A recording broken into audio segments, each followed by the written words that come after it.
नमस्कार दोस्तों, आशा करता हूं कि आप ठीक होंगे, स्वस्थ होंगे और एक नए उत्साह के साथ आपकी पढ़ाई अच्छी चल रही होगी। आज के वीडियो में गोलकनाथ बनाम पंजाब राज्य जो 1967 का केस है, इस पे डिस्कस करूंगा। इससे पहले मैंने केशवानंद भारती का जो केस है 1973, उस पे एक वीडियो बना चुका हूं। ठीक, और उससे संबंधित जितने भी महत्वपूर्ण तथ्य थे वो हम पहले ही डिस्कस कर चुके हैं। तो आज हम गोलकनाथ बनाम पंजाब राज्य जो 1967 का केस है उस पर डिस्कस करेंगे। और 2022 से लेकर 2025 के बीच जो उत्तराखंड एसएससी और पीसीएस में जो क्वेश्चन पूछे गए हैं इस टॉपिक से रिलेटेड, मैंने उनको भी इस वीडियो में इंक्लूड किया है। तो सबसे पहले उन क्वेश्चनों को डिस्कस करते हैं। गोलकनाथ केस जो 1967 से संबंधित पहला क्वेश्चन है, गोलकनाथ बनाम पंजाब राज्य जो 1967 वाद में सर्वोच्च न्यायालय ने संसद की किस शक्ति को सीमित किया था? ये यूके पीसीएस प्रारंभिक परीक्षा 2022 में जीएस पेपर फर्स्ट में पूछा गया था। तो इसके उत्तर है न्यायिक पुनरावलोकन, मौलिक अधिकारों में संशोधन, या राज्य सूची पर कानून निर्माण, या आपातकाल लागू करने की शक्ति। ठीक, अगला प्रश्न है प्रश्न नंबर 2, गोलकनाथ वाद सर्वोच्च न्यायालय द्वारा अपनाया गया प्रोस्पेक्टिव ओवर रूलिंग सिद्धांत से संबंधित है। किससे संबंधित है? पूर्व संशोधन को निरस्त करना, भविष्य में लागू होने वाले निर्णय, राष्ट्रपति की शक्ति, या संसद की सर्वोच्चता। ये स्नातक स्तरीय परीक्षा 2023 में पूछा गया था। अगला तीसरा क्वेश्चन है, गोलकनाथ केस में संविधान के किस अनुच्छेद की संकीर्ण व्याख्या की गई? ये यूके पीसीएस के मुख्य परीक्षा जीएस2 में पूछा गया था। तो आंसर है अनुच्छेद 368, अनुच्छेद 124, अनुच्छेद 13, या अनुच्छेद 32।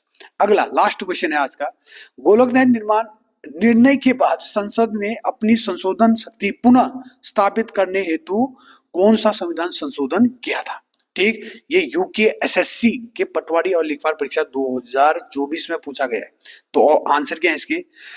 42वां संविधान संशोधन और 44वां संविधान संशोधन, या 24वां संविधान संशोधन, या 52वां संविधान संशोधन। ठीक, इन प्रश्नों को खुद से देखना है। वैसे इन प्रश्नों का आंसर मेरे वीडियो में मिलने वाले हैं आपको। तो शुरू करता हूं आज का वीडियो गोलकनाथ बनाम पंजाब राज्य तो 1967 का केस है। सबसे पहले ये केस सुप्रीम कोर्ट के पास पहुंचा। क्यों पहुंचा? क्योंकि सरकार संविधान में संशोधन के माध्यम से मौलिक अधिकारों, विशेषकर संपत्ति के अधिकारों को सीमित करना चाहती थी। ये बात चल रहा है 1967 का। ये वही समय है जब लैंड सीलिंग की बात चल रही है और जो बड़े बड़े जमींदार हैं उनसे भूमि लेकर कहां छोटे किसानों में देने की बात चल रही है। ठीक, दूसरा जो मौलिक अधिकार है, ये मौलिक अधिकार भारत के भाग कितने में? 3, भारत के संविधान के भाग 3, और आर्टिकल कहां से लेकर? 12 से लेकर 35 तक की बात करती है। क्या? मौलिक अधिकारों की बात।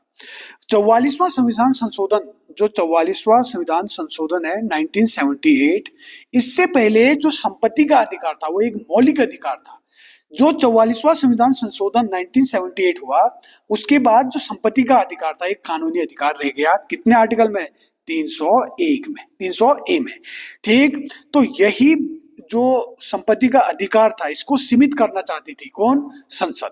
ठीक, उसके बाद इससे संबंधित जो प्रश्न उठा किसके सामने? सुप्रीम कोर्ट के सामने जो प्रश्न उठा कि क्या संसद मौलिक अधिकारों में संविधान में संशोधन कर सकती है? यही प्रश्न का आंसर देते हुए, उत्तर देते हुए सुप्रीम कोर्ट ने कहा, पहले जो शंकरी प्रसाद और सज्जन सिंह का केस था, इस केस में सुप्रीम कोर्ट ने कहा कि आप संविधान में संशोधन कर सकते हैं, आप मौलिक अधिकारों में संशोधन कर सकते हैं।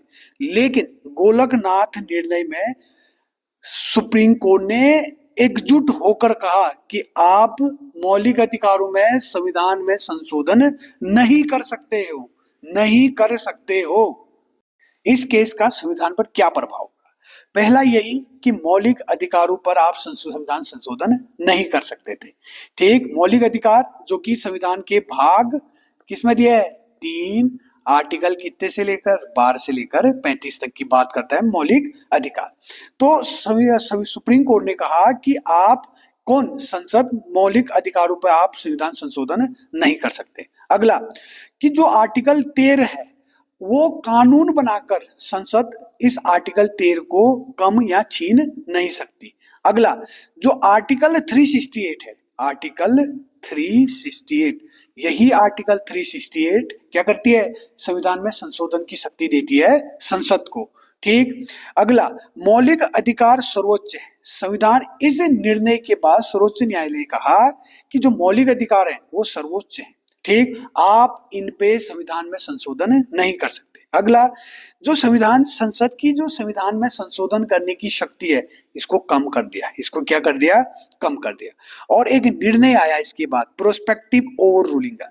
प्रोस्पेक्टिव ओवर रूलिंग सिद्धांत का मतलब है कि सर्वोच्च न्यायालय के जो इससे पहले के जो निर्णय हैं उन पे लागू नहीं होगा। ये जो ये इन बातों को बात की है कि मौलिक अधिकार सर्वोच्च है, संसद की संविधान संशोधन करने की शक्ति, ये इससे पहले के जो सर्वोच्च न्यायालय के जो निर्णय थे या जो संविधान में संशोधन किए गए हैं उन पे लागू नहीं होगा।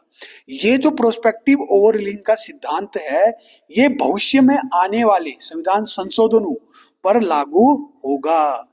ये कहती है प्रोस्पेक्टिव ओवर रूलिंग का सिद्धांत। इस केस का लोगों पर क्या प्रभाव पड़ा? यही कि नागरिकों के जो मौलिक अधिकार हैं वो और भी सुरक्षित और भी संरक्षित हो गए, क्योंकि इस केस के बाद अब संसद कोई भी कहां पर मौलिक अधिकार में कोई भी संशोधन नहीं कर सकती थी। अगला, सरकार की जो मनमानी तरीके से न्यायिक नियंत्रण था उसको भी बढ़ाया गया। ठीक। अगला, आम लोगों पर विश्वास रहा कि सुप्रीम कोर्ट संविधान का रक्षक है। ठीक। और भूमि सुधार जैसे कानूनों पर अस्थायी रोक लगा दिया गया। ठीक। इसी केस को उलटने के लिए इंदिरा गांधी जी 24वां संविधान संशोधन 1970 ले आई। बहुत बार पूछा गया है कि गोलकनाथ जो वाद है इसको उलटने के लिए जो संसद है कौन सा संविधान संशोधन लाई? 24वां संविधान संशोधन 1971 लाए। जो इसी केस के बाद फिर आया कौन सा? केशवानंद भारती केस जो 1973 का। इसीलिए मैंने केशवानंद केस को एज ए रेफरेंस लिया था। ठीक है, तो ये वीडियो यहीं पर समाप्त करता हूं। धन्यवाद।